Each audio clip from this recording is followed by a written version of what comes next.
जय श्री कृष्णा, जय श्री राधे। सबसे पहले तो आपको गंगा दशहरा की हार्दिक शुभकामनाएं। अब मैं आपको इसकी व्रत कथा सुनाती हूँ। प्राचीन काल में अयोध्या में सगर नाम के राजा राज्य करते थे। उनके केसनी तथा सुमति नाम की दो रानियां थी। पहली रानी के पुत्र असमंजस का उल्लेख मिलता है, परंतु दूसरी रानी सुमति के 60,000 पुत्र थे।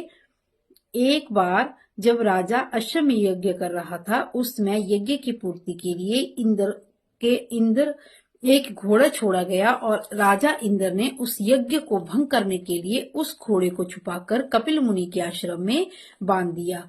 राजा ने उसे खोजने के लिए अपने 60,000 पुत्रों को भेजा, लेकिन कपिल मुनि जब समाधि में बैठे हुए थे तो क्रोध के कारण उन्होंने उनके 60,000 पुत्रों को भस्म कर दिया। आशुमन जब मुनि के आश्रम में पहुंचे तो महात्मा गरुड़ ने सारा भस्म होने का वृत्तांत सुनाया। गरुड़ जी ने यह भी बताया कि अगर तुम इनकी मुक्ति चाहते हो तो स्वर्ग से गंगा जी को धरती पर लाना पड़ेगा। इस प्रकार अश्व को ले जाकर अपने पितामह के यज्ञ को पूर्ण कराओ, उसके बाद यह कार्य करना। आशुमन ने घोड़े सहित यज्ञ मंडप पर पहुंचकर सगर से सब वृत्तांत सुनाया। महाराज सगर की मृत्यु के उपरांत आशुमन और उसके पुत्र दिलीप जीवन पर्यंत तपस्या करके भी गंगा को मृत्युलोक में नहीं ला सके। अंत में महाराज दिलीप के पुत्र भागीरथ ने गंगा को इस लोक में लाने के लिए गोकर्ण तीर्थ में जाकर कठोर तपस्या की। इस तपस्या को करते करते कई वर्ष बीत गए। जब ब्रह्मा जी प्रसन्न हुए तब गंगा को पृथ्वी लोक पर ले जाने का वरदान दिया। ब्रह्मा जी के करमंडल से छूटने के बाद समस्या यह थी कि गंगा जी का वेग संभालेगा कौन। विधाता ने बताया कि भूलोक में भगवान शंकर के अलावा ऐसा कोई नहीं है जो गंगा जी के वेग को संभाल सकता है। इस आदेशानुसार भगीरथ को फिर एक अंगूठे के बल पर खड़ा होकर भगवान शंकर की आराधना करनी पड़ी। शिव जी प्रसन्न होकर तथा गंगा को धारण करने के लिए जटा फैलाकर तैयार हो गए। गंगा जी देवलोक से छोड़ी गई और शंकर की जटा में गिरते ही विलीन हो गई। गंगा जी को ऐसा अहंकार था कि मैं शंकर की जटाओं को भेदकर रसातल में जाऊंगी।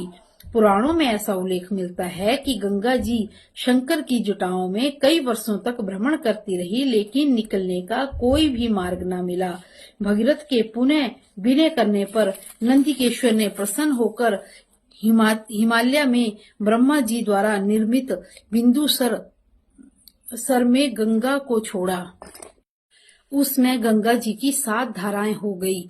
आगे आगे भगीरथ दिव्य रथ पर चल रहे थे, पीछे पीछे 7वीं धारा गंगा चल रही थी। धरातल पर गंगा जी के आते ही हाहाकार मच गया। जिस रास्ते से गंगा जी जा रही थी उसी मार्ग में ऋषि राज जहू का आश्रम तथा तपस्या स्थल पड़ता था। तपस्या आदि में विघ्न समझकर गंगा जी को वो पी गए। फिर देवताओं की प्रशंसा तथा प्रार्थना करने से उन्होंने पुनः जांग से निकाल दिया। तभी से उन्हें जहू पुत्री तथा जहानवी के नाम से भी पुकारा जाता है। इस प्रकार अनेक स्थलों पर तरन तारन करती हुई जहानवी ने कपिल मुनि के आश्रम में पहुंचकर सगर के 60,000 पुत्रों के भस्मावेश को तारकर मुक्त किया। उसी समय ब्रह्मा जी ने प्रकट होकर भगीरथी के कठिन तप तथा सगर के 60,000 पुत्रों के अमर होने का वरदान दिया। तदंतर ये घोषित किया गया कि तुम्हारे नाम पर गंगा जी का नाम भगीरथी होगा। अब तुम अयोध्या में जाकर राजकाज संभालो। और ब्रह्मा जी ऐसा कहकर अंतर ध्यान हो गए। इस वरदान से भगीरथी को पुत्र लाभ हुआ और सुख पूर्वक राज्य भोग कर परलोक गमन किया। इसी तरह की और भी कथाएं सुनने के लिए मेरे चैनल पेज को सब्सक्राइब करें और कमेंट बॉक्स में जय श्री कृष्णा अवश्य लिखें। जय श्री कृष्णा, जय श्री राधे।